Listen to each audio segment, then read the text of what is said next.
الحمدللہ، اللہ کا لاکھ لاکھ شکر ہے کہ جس نے اپنی یاد کی توفیق اور موقع فراہم کیا۔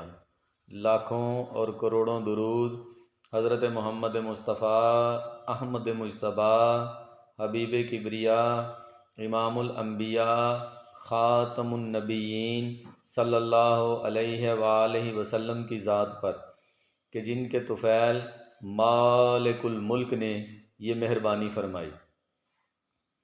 آج کے دور میں شوگر جو ہے ایک بڑی نامراد اور جان لیوا بیماری ہے۔ اگر اس کا بر وقت علاج نہ کیا جائے تو یہ بہت سی مشکلات کا باعث بن سکتی ہے۔ میں آج آپ کو اس کا ایک بڑا ہی پر اثر اور مکمل علاج جو ہے وہ آپ کو بتاؤں گا۔ انشاءاللہ اس علاج سے آپ کی شوگر بالکل ٹھیک ہو جائے گی۔ سب سے پہلے بات کرتے ہیں طبی علاج کی۔ تو طبی علاج میں آپ نے خشک سونف لینی ہے اور خشک آملہ لینا ہے۔ ان دونوں کو آپ نے ہم وزن پیس لینا ہے۔ پیسنے کے بعد ان کو آپ مکس کر لیں گے۔ مثال کے طور پہ 1 پاؤ خشک سونف لے لیں، 1 پاؤ آپ خشک آملہ لے لیں۔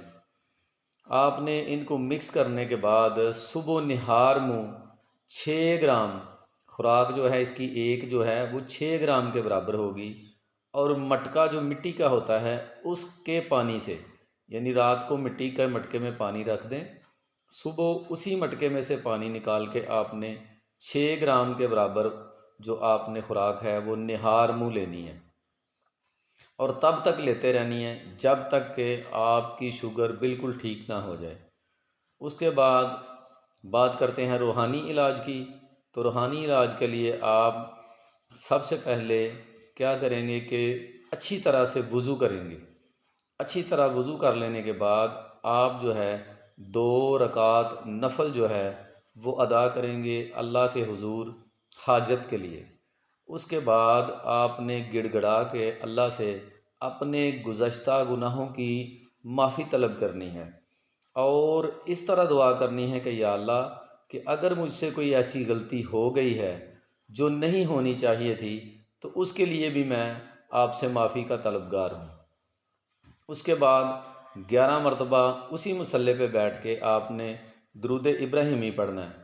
اس کے بعد آپ نے سورہ یاسین پڑھنی ہے، اور ہر مبین پہ آپ نے کیا کرنا ہے، جب بھی مبین کا لفظ آئے آپ نے ایک پھونک جو ہے اپنے لبے والی جگہ پہ ہاتھ رکھ کے پھونک مارنی ہے۔ اس کے بعد جب سورہ یاسین آپ مکمل کر لیں پھر آپ نے دوبارہ 11 مرتبہ درود ابراہیمی پڑھنا ہے اور اپنے سارے جسم پہ دم کر لینا ہے۔ آپ نے یہ عمل تب تک کرتے رہنا ہے جب تک کہ آپ کو مکمل شفا نہ مل جائے۔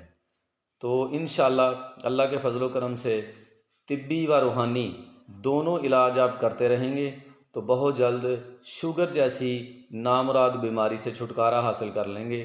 پرہیز جو ہیں وہ آپ نے جیسے آپ کو ڈاکٹر نے بتایا ہے ویسے ہی کرنا ہے، میٹھا وغیرہ جو ہے اس کے قریب نہیں جانا۔ جو لوگ انسولین لگا رہے ہیں وہ اس علاج کے دوران انسولین کی مقدار کو کم کرتے جائیں، اور ایک وقت پہ جا کے ایسا وقت آئے گا کہ آپ بالکل وہ مقدار آپ کی ختم ہو جائے گی اور آپ بغیر انسولین کے انشاءاللہ بالکل ٹھیک ٹھاک ہو جائیں گے۔ شکریہ جی، السلام علیکم۔